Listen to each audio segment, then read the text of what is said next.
Have you guys heard of the hand case? One of the most gruesome, disturbing, money ritual killing related crime cases in South Africa of a 36-year-old woman by the name of Rumbidzai Manyere, who they say is originally from Zimbabwe but moved to Limpopo, South Africa somewhere around the early 2000s. It was said she moved to Chikota Township where she started selling granules and peanuts to make a living and support her child as a single mother. However, in March of 2013, it was said she suddenly disappeared, vanished into thin air, and for weeks her family began looking for her. It would take many more weeks for them to find out what really happened to their daughter Rumbidzai. And boy, when they found out, this story became one of the most gruesome, notorious, disturbing crime cases related to money ritual in Limpopo, South Africa. When Rumbidzai moved from Zimbabwe to South Africa, she started hustling to make a living. Sources said some of her family members lived with her, but we know of her brother, as well as her child, a little boy that she was taking care of all by herself. It was said Rumbidzai was a very hardworking woman, hawking granules and peanuts to make a living. And somewhere along the line, she met a young man by the name of Freddie Azwitsamisi, who wasn't doing so bad for himself, but wasn't doing well also. Freddie, they said, took odd jobs, mostly unemployed, and at one point worked as a security guard. Freddie was 38 years old. Rumbidzai was 36, and somewhere along the line, they started seeing each other.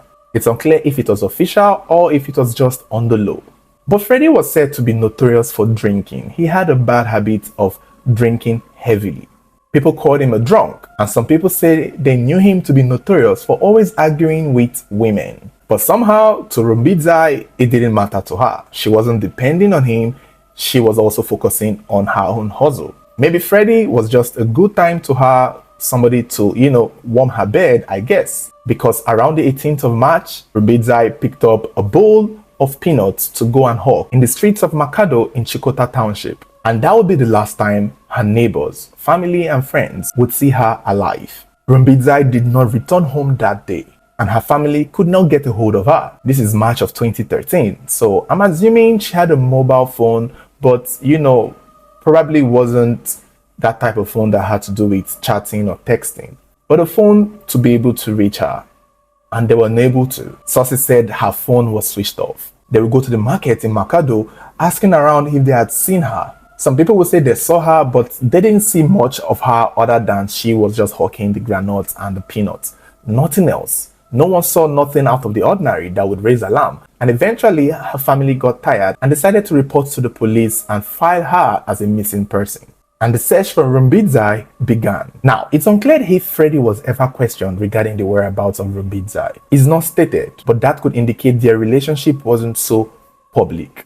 It could have been one of those booty call things, However, on the 5th of April 2013, something happened that made everyone turn their eyes to Freddie as the number one suspect in the disappearance of Rumbidzai. You see, on that day, the 5th of April, Freddie went to a cafe shop in the streets of Limpopo belonging to an elderly Indian couple by the name of the Patels. He went into the shop with intention of selling them something that he had in his possession.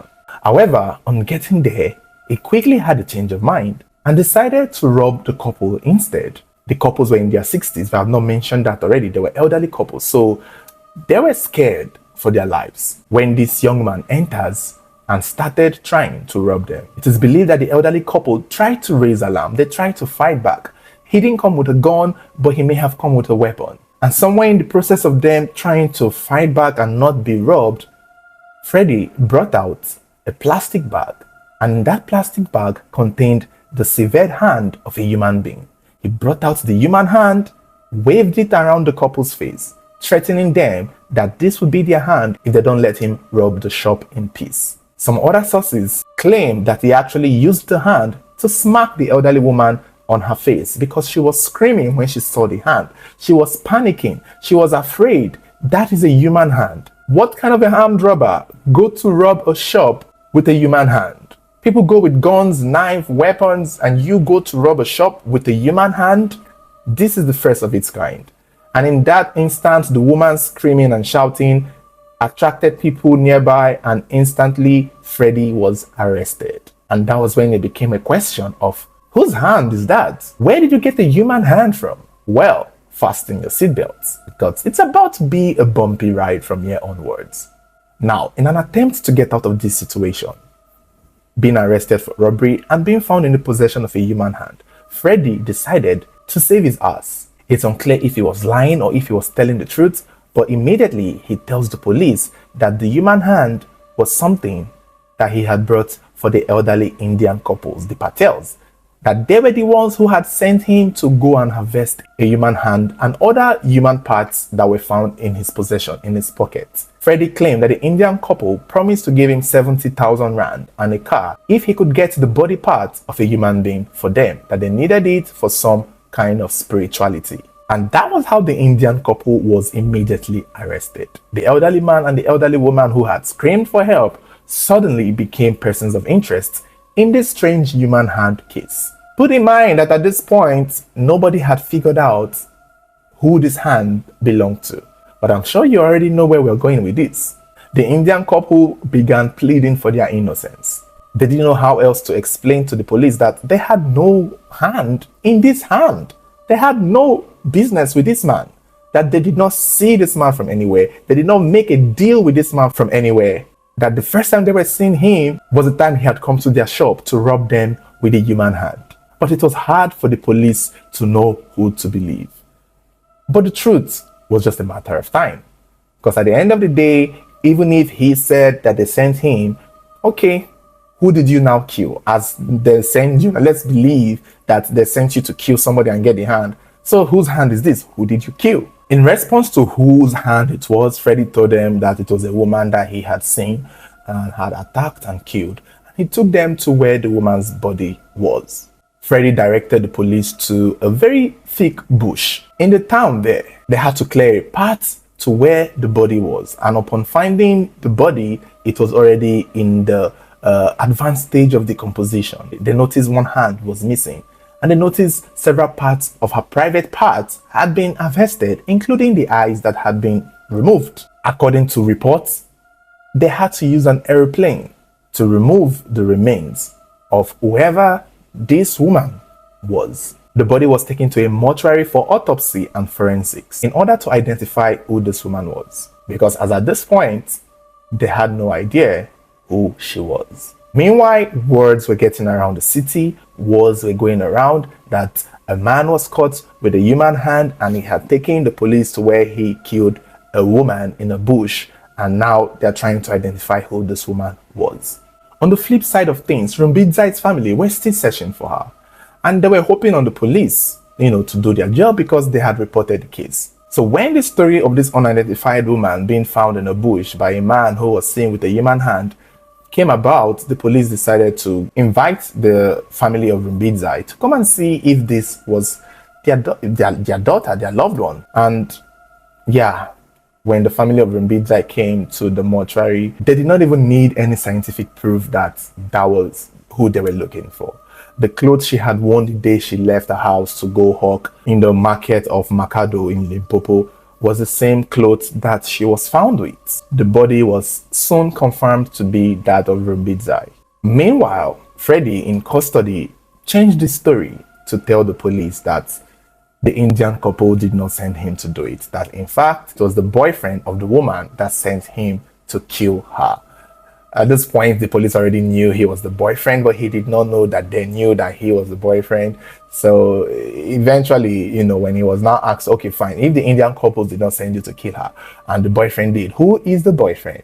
I guess he was trying to look for someone to pin it on, but at this point, it was easy for them to now pin it back to him. I guess family members of Rumbidzai recognized him to be somebody who knew Rumbidzai. So it was clear that if anyone had done it, he would have been the one. Because if, according to him, the boyfriend sent him to kill the woman, then he was right.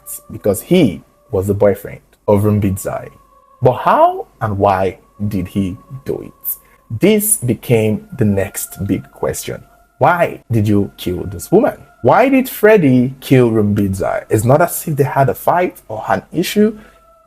It's not as if she was always asking him for money. This is a woman doing well for herself, by herself. Not the best, not the richest, but she was selling her granite and minding her. She was contented. Well, when asked about why and how he did it, this was what Freddie said. Freddie claimed that on the day Rumbidzai left home, he saw her along the way and told her that he was going for prayers and encouraged her to join him for prayers, that they had to go into a bush path to pray so that God will, intervene for them to receive success in their lives. For some weird reason, Rumbidzai followed him to the bush path to where they were supposed to pray. We are made to believe, according to Freddie, that they did pray. After he finished praying, he then asked her to take off her clothes. And she was like, "Is this part of the prayer?"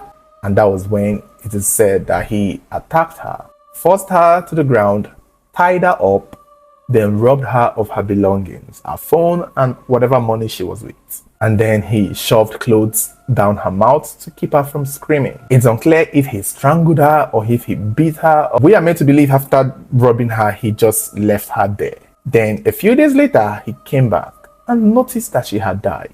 That is 9 days later. Now, apparently, from what I'm getting, this is my interpretation. It's not stated if he stabbed her, if he strangled her, if he shot her. So his words were he robbed her, tied her up, shoved things in her mouth to keep her from screaming, and then left her there.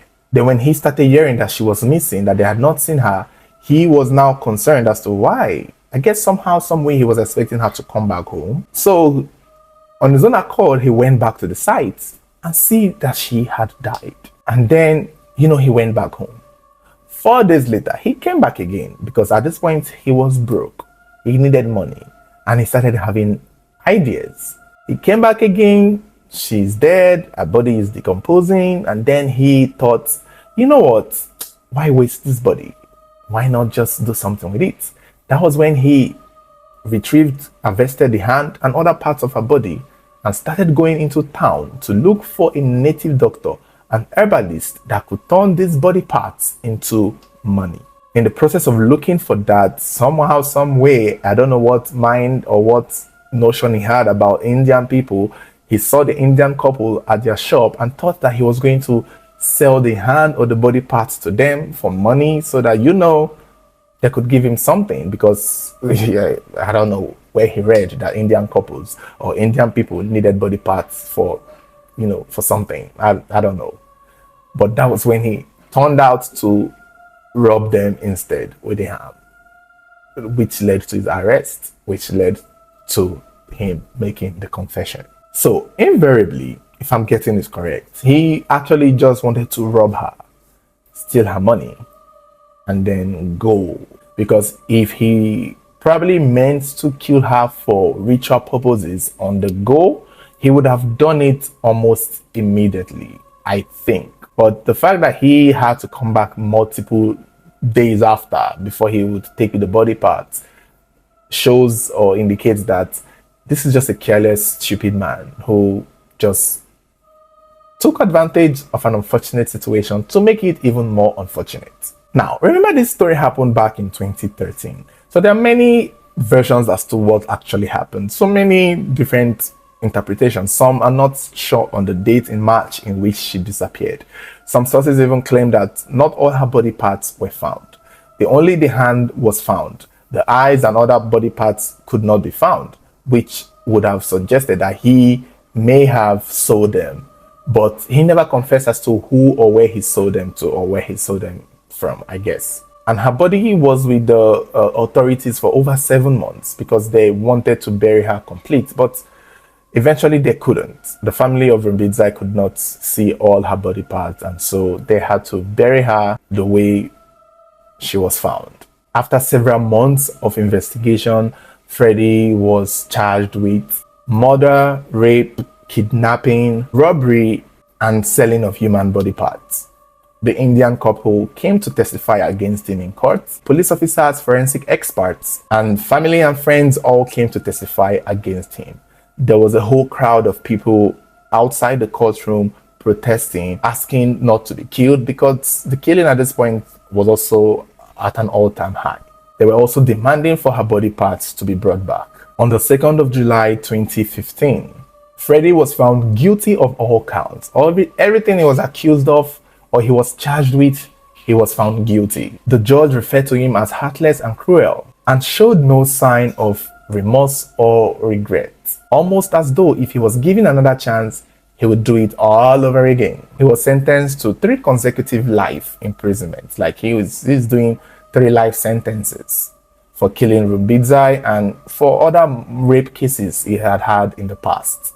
Remember, he's a deadbeat, drunk, crazy man who argues with women a lot in the society. So that's what they knew him for. So he already had all these cases pending for him. The murder of Rubidzai Manyere is regarded as one of the most horrifying ritual killing cases in South Africa. In the whole of South Africa history, it's been referred to as a multi-murder, and I guess according to South African languages, multi-murder means ritual killing. So it's just semantics here, I guess. It's really unfortunate though. Really, really horrifying.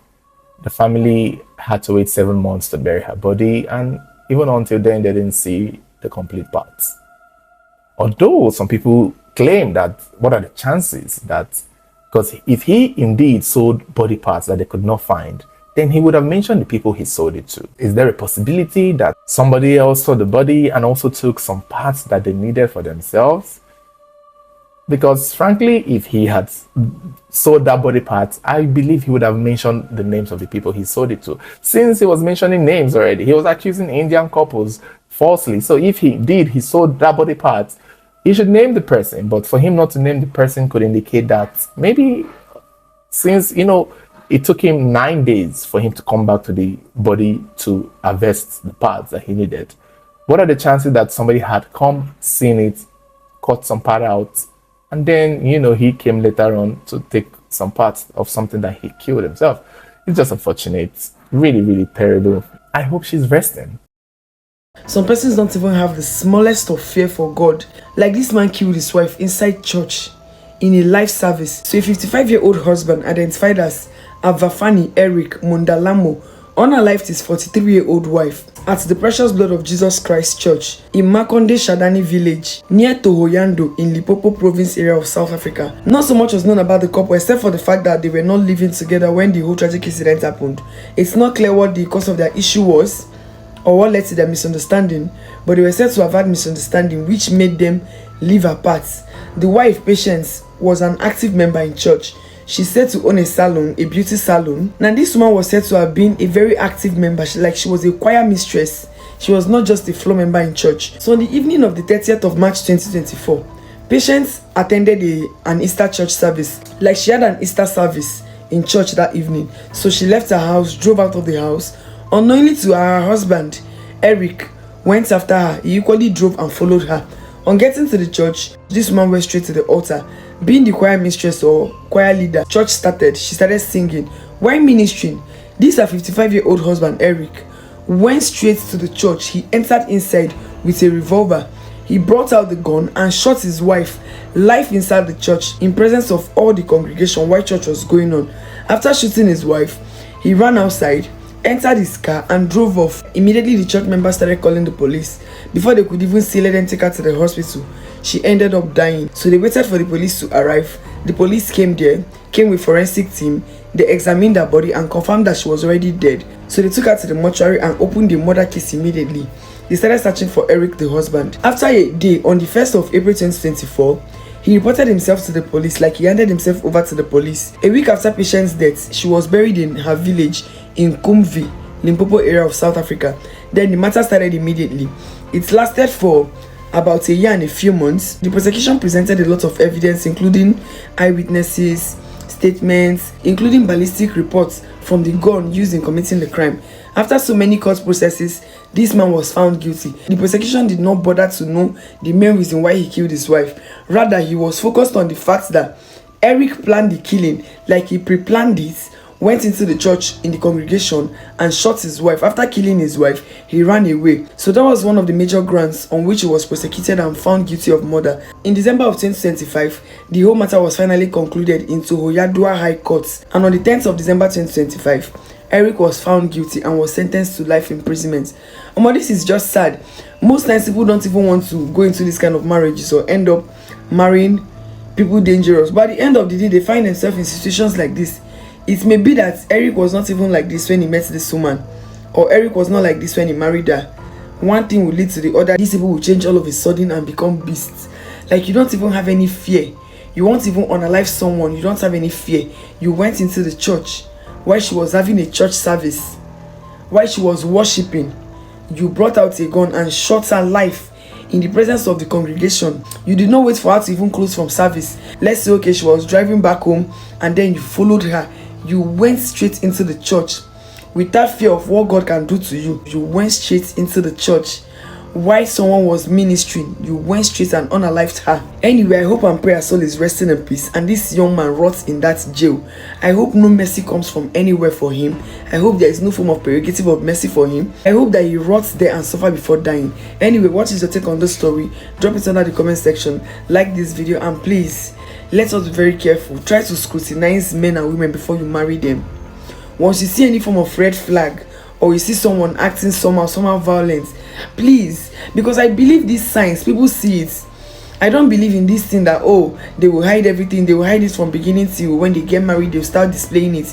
I believe some of these signs, people see it. I believe they see most of these red flags while they were in a relationship, but they choose to ignore it, because a devil cannot start showing his colors in one day. You will start seeing it gradually. A bad person will start displaying bad character gradually. A violent person must display it. Anyway, let's all be very careful.